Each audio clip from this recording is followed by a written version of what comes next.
Are you thinking about making that move and living in Utah? And you hear all these great things about the state of Utah. And there are many great things. I absolutely love the state of Utah. And I think it's a fantastic place to live.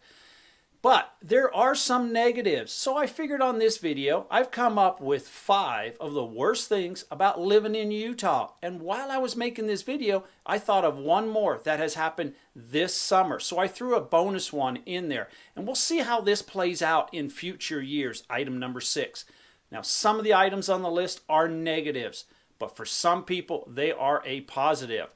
Most of the things on the list I would probably consider a positive, but some people feel they're a negative. So let's get into it right now.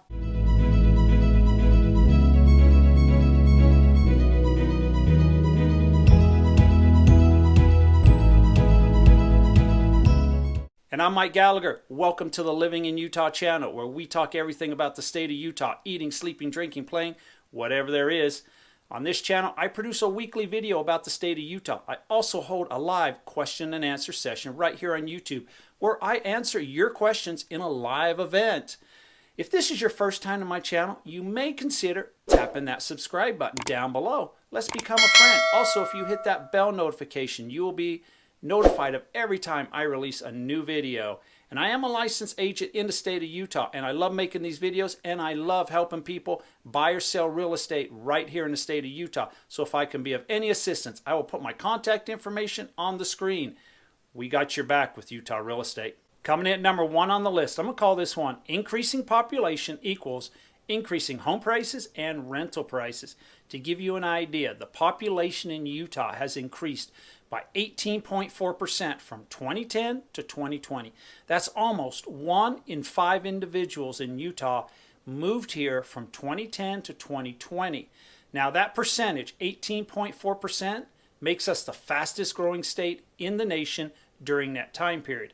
There's a variety of reasons why people move to the state of Utah. Just to name a few: job transfer. Sometimes companies move to the state of Utah and the employees follow along with the companies.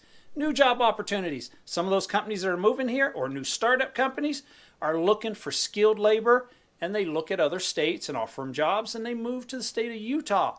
Then retirees. I get quite a few phone calls from people who would like to retire in the state of Utah. They want to enjoy the outdoor recreation that Utah offers. Go hiking, biking, mountain biking, skiing, or maybe just taking a dog for a walk in some of our local parks.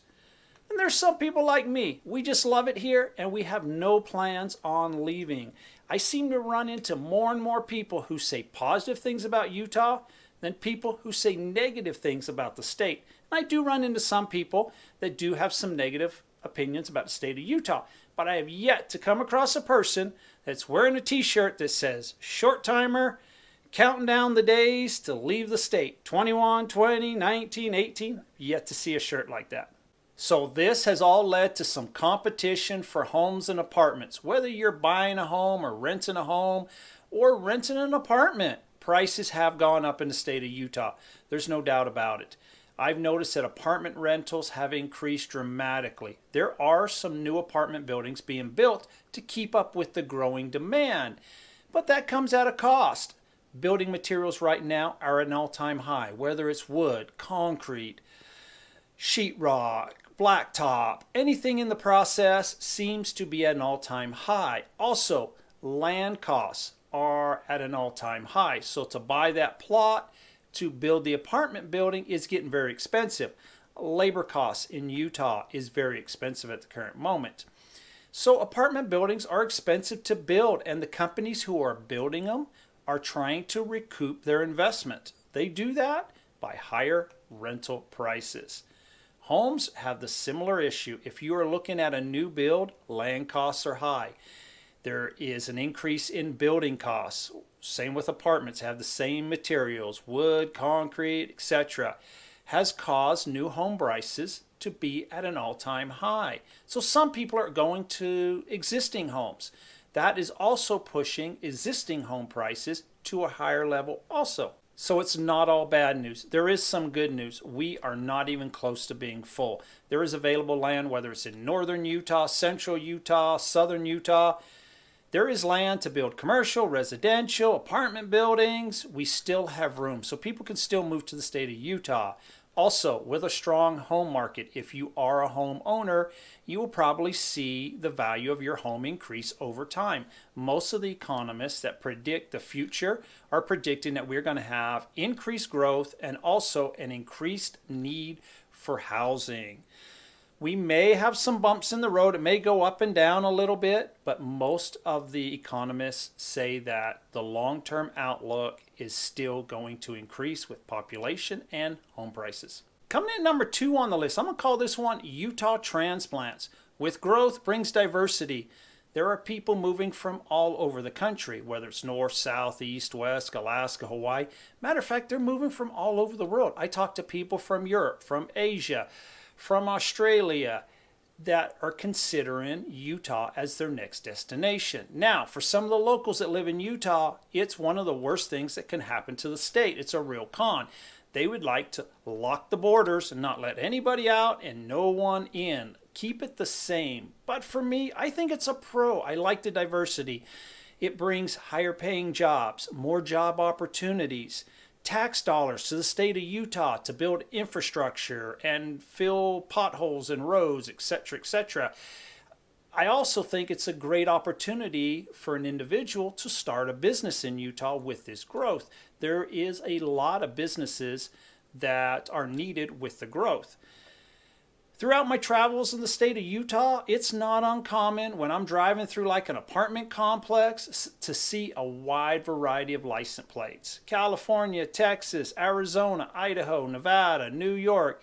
I know I'm probably missing someone off of the list. So with people moving from a variety of states around the country, we do have a little bit of an issue in northern Utah during the winter months when it snows. Some people have a difficult time driving into snow.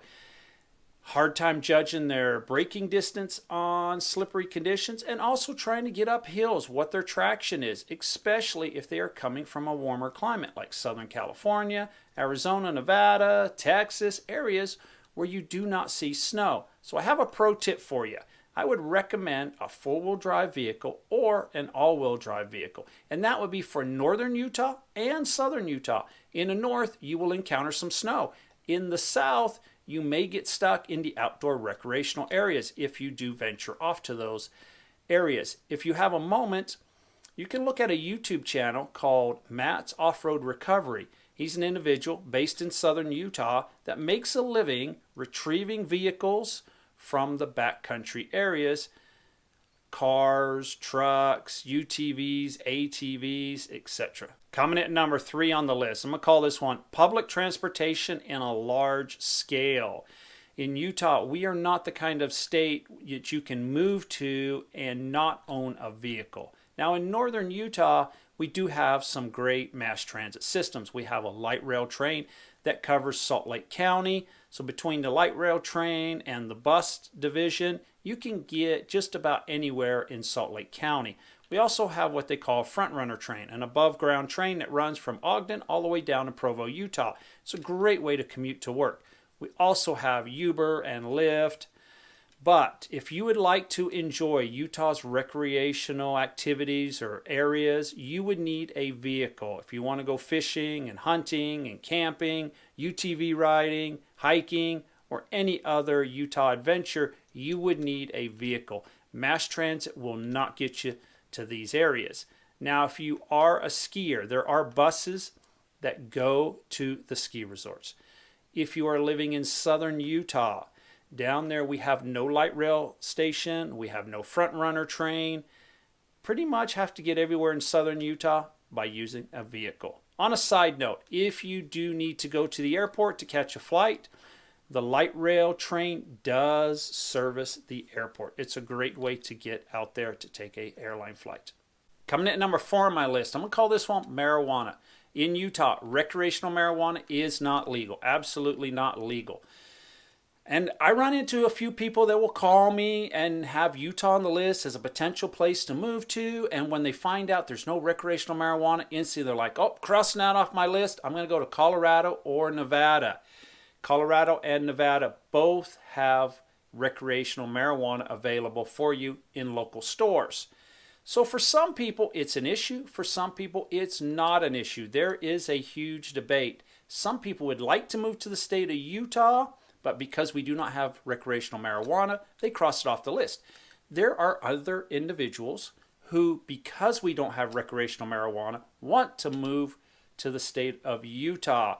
You know, it goes both ways. But if you're someone who enjoys going to the local store, buy some weed, go to a concert, a sporting event, or maybe just enjoy your marijuana on the back porch in Utah, recreational marijuana is not legal. So on a side note, you can purchase medical marijuana in the state of Utah. It is legal. A couple years ago, the state legislature passed a bill that made medical marijuana legal. Now, you must go through the proper channels. Go to the correct doctors and obtain the medical marijuana card, and then you can shop at the stores. Yes, in Utah, we do have stores that sell marijuana for medical usage. Now, on a side note, we do have some border cities that sell recreational marijuana. If you go to Wendover, Nevada, which is approximately 90 miles west of Salt Lake City, or Mesquite, Nevada, which is approximately 30 miles south of St. George, Utah, they do have stores that you can purchase recreational marijuana. You just walk right in and purchase whatever you would like. Now, you can consume those items while you are in those particular cities because you are in Nevada. It is legal. It is not legal, though, to bring those items into the state of Utah. Do people do it? They probably do. Just like the alcohol. You go to a state liquor store and you buy some hard liquor, the price in the store is higher than the price of that particular liquor in another state typically. So people make trips all the time across the border, buy their hard liquor, bring it into the state of Utah for their consumption. That is also not legal. And I do not recommend doing any of those items, but people in Utah do. Coming at number 5 on my list, altitude. Even if you're in the best shape there is, or maybe you're a professional athlete or an amateur athlete, or someone just like myself, you have to get acclimated to the altitude that we're at. There's a reason why Olympians will come from all over the world to train in Utah. As a matter of fact, some of our facilities from the 2002 Winter Olympics are still here, and athletes will come here to train. Remember, you're at a higher altitude in Salt Lake City, and when you travel to the mountains to go camping, biking, hiking, fishing, you're at an even higher altitude. That brings us to the point that when we are at a higher altitude, we are also closer to the sun. So sunburn, especially if you are going skiing, be careful. On those clear sunny days, the sun reflects off of the snow and you can get a nasty burn. I've seen it time and time again.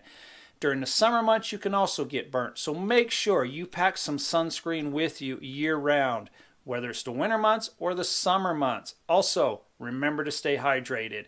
During the summer months, temperature can rise. Water, water, water. Very important. One bonus one for you. I'm going to call this one number 6.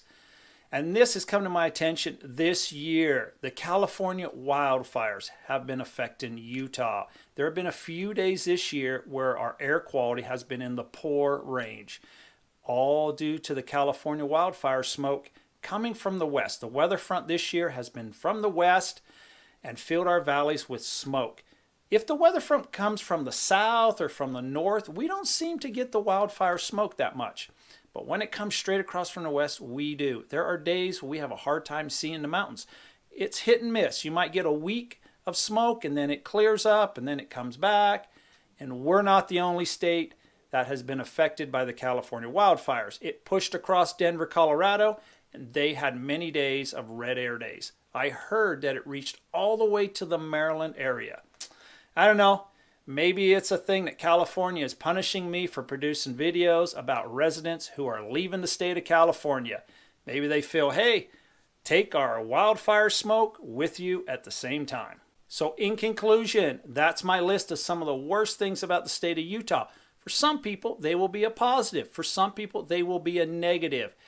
If you've ever joined me on any of my live events, you will know that I love the state of Utah and I love where I live. But I also say that the state of Utah may not be for every citizen in the United States.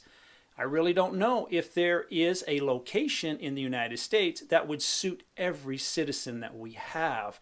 That's what makes the United States so great. You get the opportunity to live where you want to live. If you have any kind of questions, by all means, reach out to me. Glad to answer anything that you may have. Until the next video, take care and stay safe.